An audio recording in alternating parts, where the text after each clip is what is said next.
찬송가를 내게 가르치소서.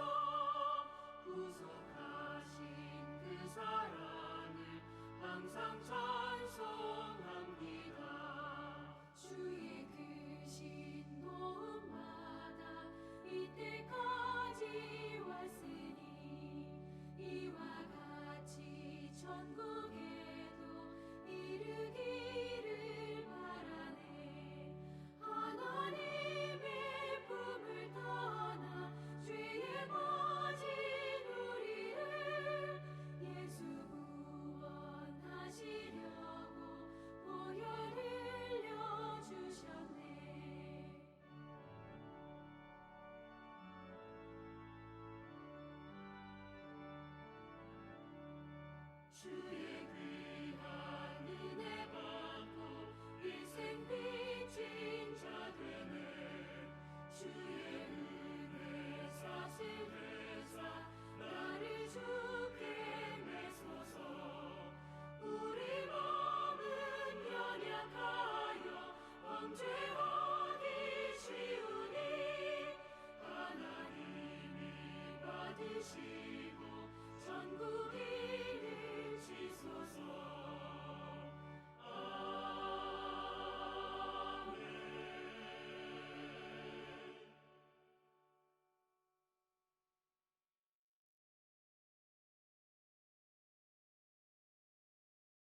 고린도전서 13장 11절에서 13절 말씀입니다.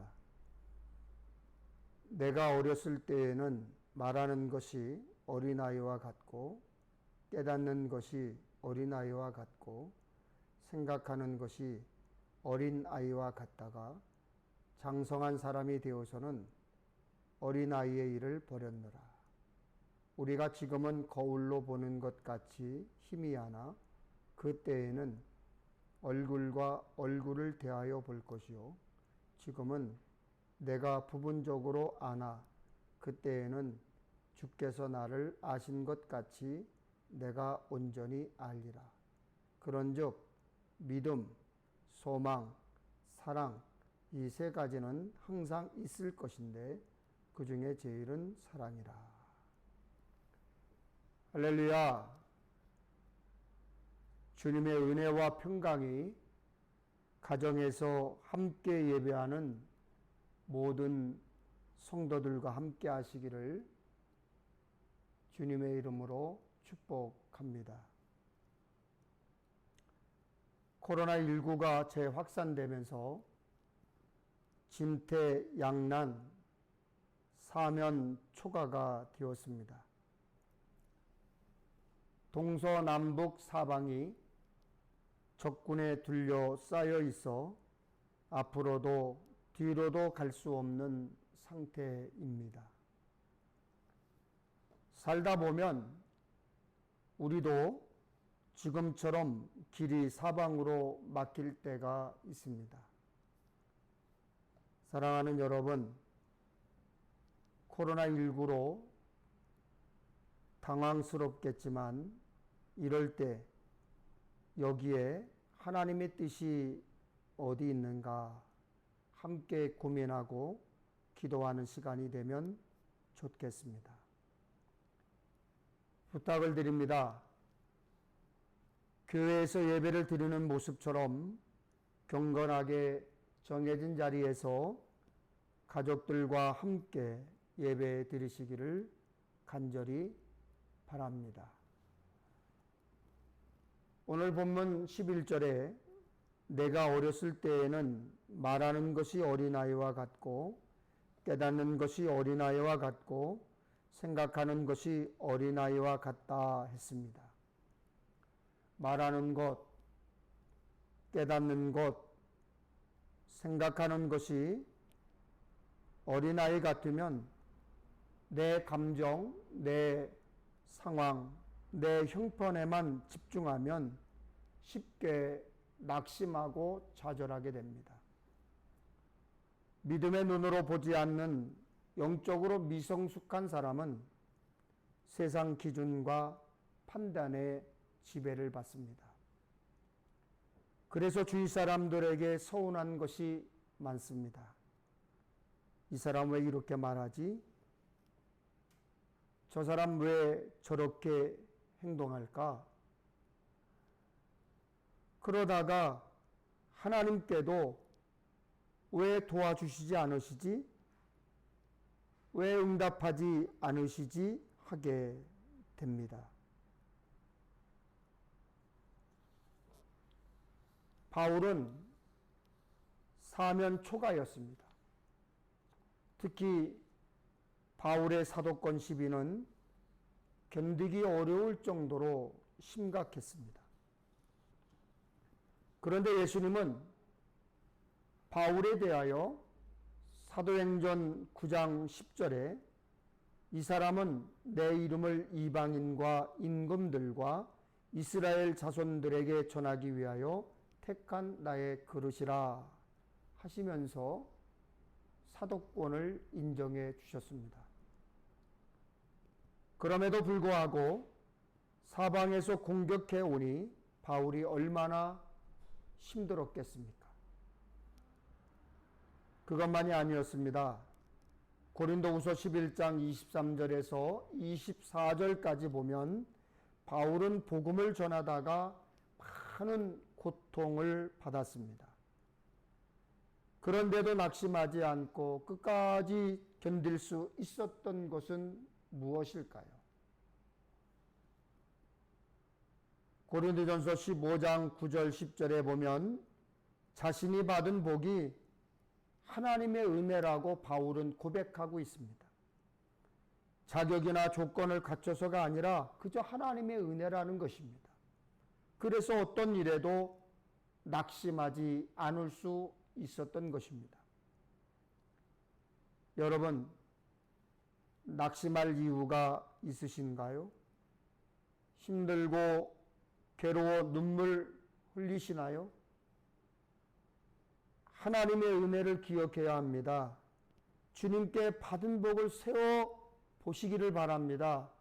하나님의 은혜는 우리가 셀 수 없을 만큼 수도 없이 많습니다.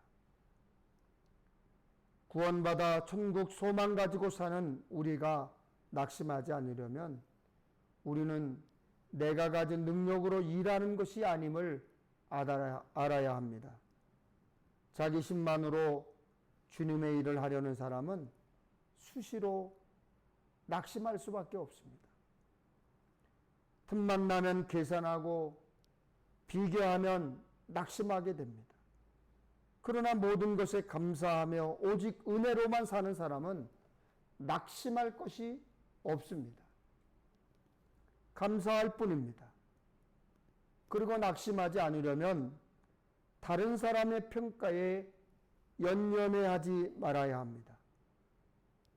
우리는 자기 자신의 평가에 대해서 너무 민감합니다. 작은 일에도 자화자찬합니다. 인정받지 못하면 쉽게 낙심합니다. 고린도전서 4장 3절에 너희에게나 다른 사람에게나 판단받는 것이 내게는 매우 작은 일이라 나도 나를 판단하지 아니하노니 했습니다. 바울은 다른 사람에게 판단받는 일은 매우 작은 일이라고 했습니다. 그래서 바울은 복음 전하는 일에 방해를 받아도 낙심하지 않았습니다. 여러분, 누가 여러분을 비난하고 흉보입니까? 그것은 여러분이 잘나서 그래요. 부러워서 그럽니다. 여러분 신경 쓸 필요 없습니다. 그리고 자랑하지 않으면 낙심하지 않습니다.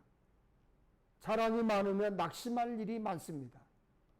그런 사람은 칭찬을 늘 받지 않으면 마음 상하고 낙심합니다. 우리는 어린아이 수준의 마음, 어린아이의 생각, 어린아이의 행동을 버려야 합니다. 자기 자신을 향한 관심을 하나님께로 옮겨야 합니다. 사람들이 나를 어떻게 봐줄까 신경 쓰고 사는 사람이 아니라 하나님이 나를 어떻게 보실까 신경 쓰며 살아야 하는 그리스도인입니다. 하나님의 관점으로 자신과 세상을 보는 믿음의 눈을 떠야 합니다. 부활하신 예수님의 관점으로 보게 되면 무엇에든 낙심하거나 좌절하지 않을 수 있습니다.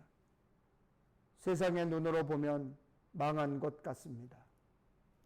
세상의 눈으로 보면 실패한 것 같고 넘어진 것 같고 쓰러진 것 같고 더 이상 희망이 없는 것처럼 보입니다. 그러나 사실 그때가 하나님을 찾을 때이고 하나님의 역사가 일어날 때이고 하나님의 일을 할 때입니다.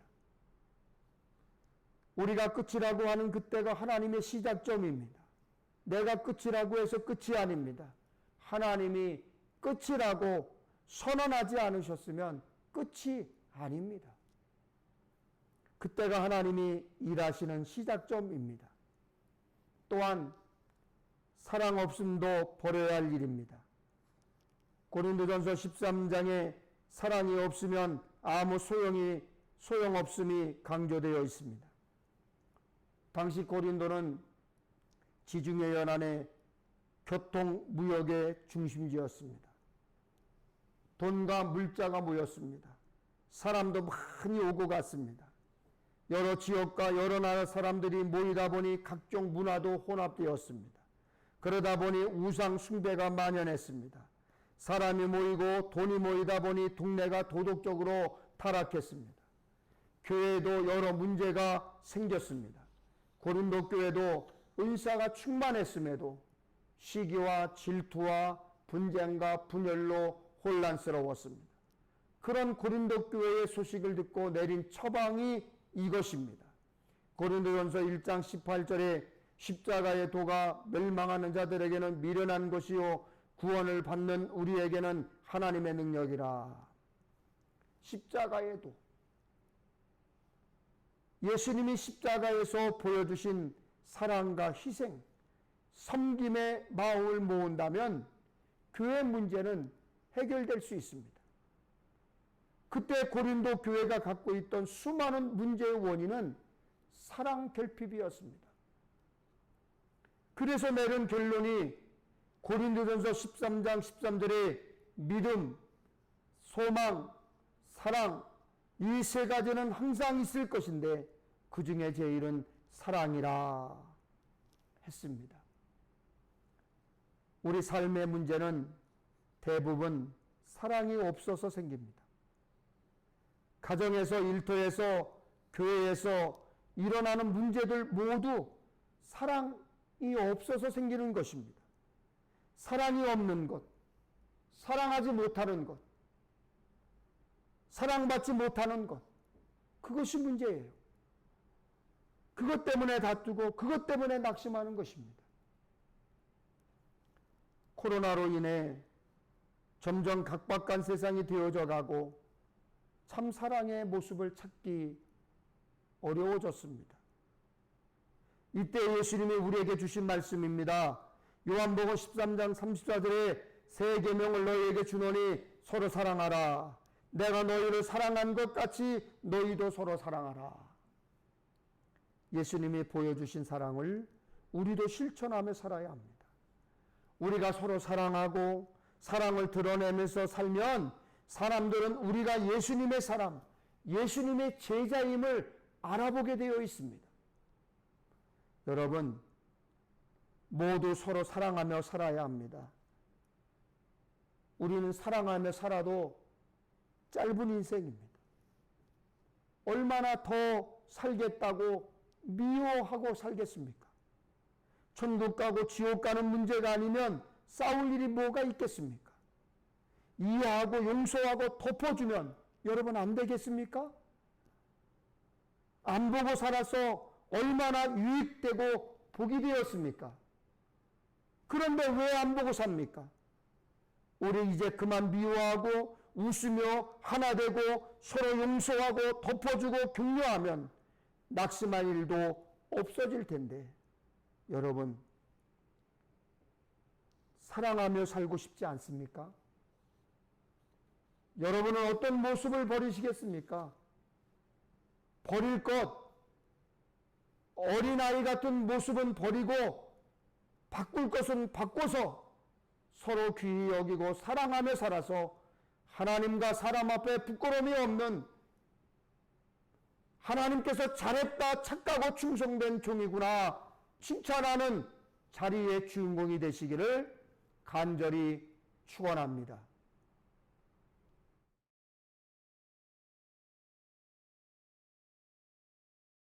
우리 다 같이 기도하시겠습니다. 전능하신 하나님 감사합니다. 오늘을 살게 하신 것 감사합니다. 오늘 살았으니 감사하며 하나님의 뜻을 이루며 살게 하여 주옵소서. 사랑하며 살아도 짧은 인생 그만 다투고 이해하고 용서하고 덮어주면 낙심한 사람들을 격려하고 힘을 불어넣는 믿음의 사람 되면 하나님의 나라와 의가 더 많이 세워질 줄로 믿습니다. 우리에게 그런 믿음 주옵소서. 세상에 살면서 땀 흘려 일하며 얻은 소득을 구별하여 하나님께 드립니다. 11조, 감사헌금, 건축헌금, 선교헌금, 주일헌금을 여러 가지 제목으로 온라인 예배 드리면서도 예물을 구별했습니다. 하나님 저들의 정성을 받으시고 기억하여 주시고 축복하여 주옵소서. 지금은 성령의 강림을 약속하신 우리 주 예수 그리스도의 은혜와 약속을 이행하시고 보혜사 성령을 보내주시는 하나님 아버지의 사랑하심과 우리에게 오셔서 우리를 하나 되게 하시는 성령의 역사하심이 하나님의 자녀로 살아가는 우리 모든 성도들과 가정과 일터와 그리고 죄 확산되는 코로나19로 고통당하며 신음하는 모든 이들과 수고하는 의료진들에게 그리고 우리 평택 엘림교회 위에 함께 하시기를 간절히 축원하옵나이다. 아멘.